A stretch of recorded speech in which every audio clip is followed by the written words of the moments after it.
Теміртаулықтар технодом сауда үйіне келіп, несиеге қалаған техникасын алып, 100 несие ұтысына қатыса алады.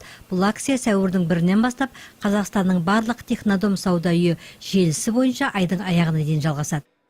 Возможность выиграть есть у каждого клиента. Акцияға қатысам деушілердің барлығына мүмкіндік бар. Біздің технодом сауда үйіне келіп, қажетті затын несиеге алып, 100 несие ұтысына қатыса алады.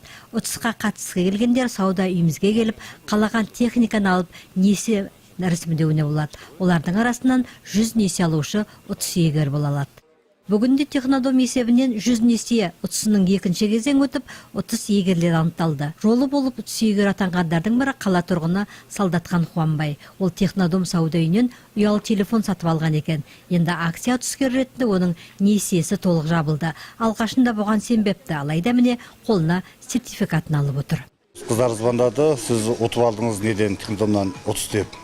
Кредитіңіз жабылды деді. Соған келдім, енді мына қыздарға осы неге көптен рахмет. Сол енді рахмет.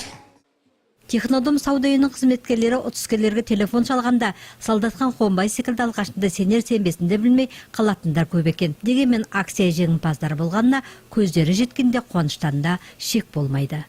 Это не первая наша акция, то есть наш банк. Бұл бірінші акциямыз емес. Біздің Home Кредит банкі технодом сауда үйімен бірлесіп түрлі акциялар өткізіп тұрамыз. Адамдар сенеді, қажетті техникаларын несиеге рәсімдеп алып жатады. 100 мың теңгеге дейінгі ұтысқа ие болып жатады. Әрине, бастапқыда сенбейтіндер де кездесіп жатады. Бірақ біз акцияны жиі өткізіп, ұтыскерлердің болатынын айтамыз. Олар сенеді, акцияға қатысады. Ұтыс технодом сауда үйінде онымен бірге интернет пен желілерде ойналуда. Ақпараттар ашықта кең таралуда. Жалпы технодом есебінен 100 несие акциясына қатысам деушілерге мүмкіндіктері бар. Акция сәуір айы бойы өтеді.